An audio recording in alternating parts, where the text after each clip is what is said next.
Hi crafty friends, it's Donna here from Donna is Playing Paper and DonnaDoll74 on Instagram. Happy New Year! And I have a real cutie to share with you today. In today's card we're going to look at some ways to use masking on images that are really too complex to mask. To begin with, I'm stamping this image called Little Fairy from Paper Rose Studio with some Memento Tuxedo Black ink. I want to use Copic colours, and so that's the best ink for that. However, it's not the perfect ink for the ink blending, so I'm going to need to do that very carefully.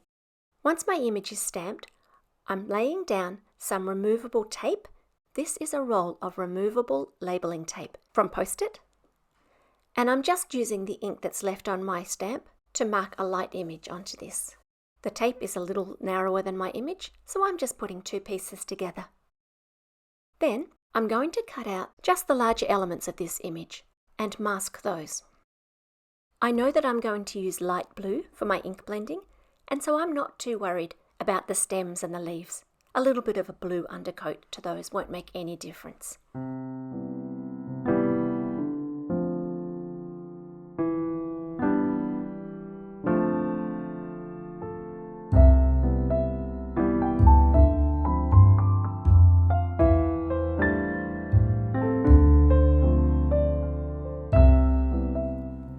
Once I have all my little masks laid down, I'm blending over the top with some Speckled Egg Distress ink.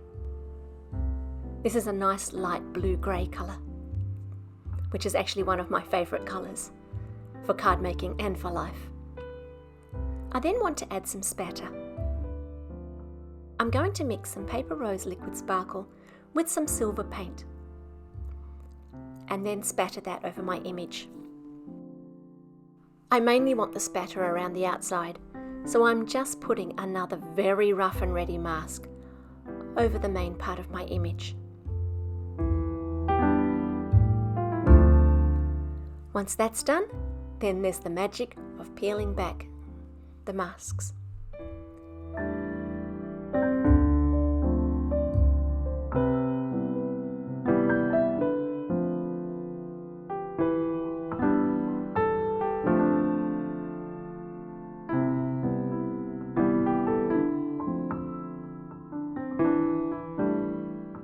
The colour combination that I'm choosing comes from the Colour Catalogue. Sarah Renee Clark is an Australian who has for years put these colour combinations up on the internet, and these days she also has blocks of colours that you can purchase. I don't have those, but I really love using this resource to choose my colour palettes.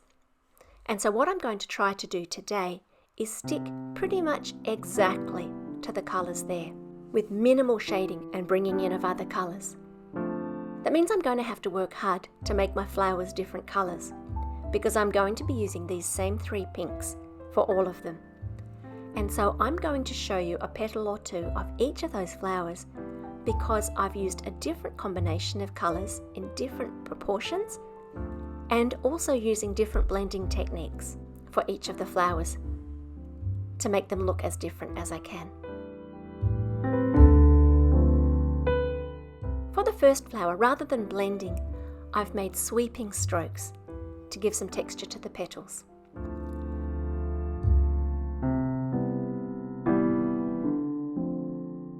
I'm doing a similar thing for the second flower, only this time I'm hardly using that darker colour at all, just adding a tiny little bit of shading in the very centre.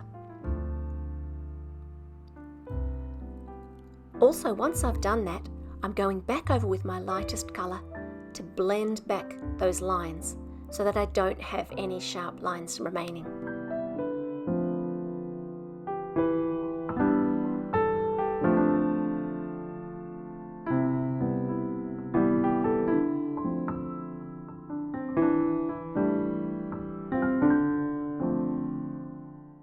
For this next petal, I'm going to use what you might consider more traditional Copic shading, blending the colours into each other. I'm just marking the highlight on each petal first so that I don't forget where it is. This time, the petals are almost entirely made up of the middle colour. and are much more blended.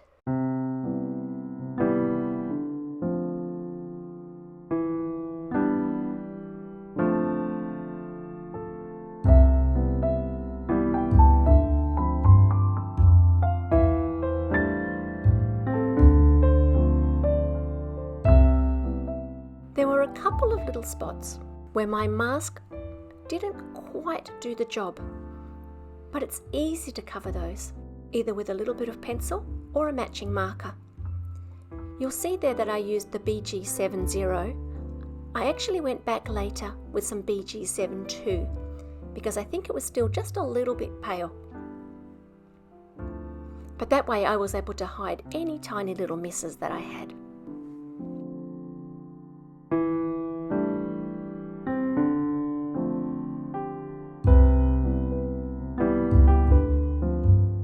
As well as the palette that I showed you from the colour catalogue, I've added in just a couple of neutral colours.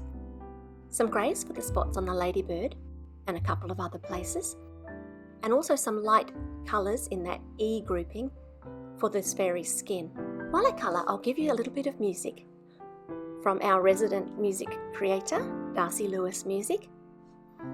Many of you are well aware that Darcy, my son, creates the music for this channel, and in very exciting news, he's actually headed off to Sweden to study composition this year, and so we're really looking forward to hearing about his adventures.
There's plenty going on in this card. It doesn't need a fancy sentiment. So I'm going to choose one of these embossed cut parts that says "Time to Celebrate" and just pop that up in the corner. I'm going to make a metric size card, and so I'm using a stitched rectangle frame and a metric A4 card base. I found a little bit of paper in my stash that's a good match for the sentiment and just framed that up. That's all for today's card. I'm really looking forward to sharing more with you in 2024 and keeping you updated on what's going on with our life. Until next time, stay safe, enjoy January, a Happy New Year to you all, and I'll be back soon with another card. Bye for now.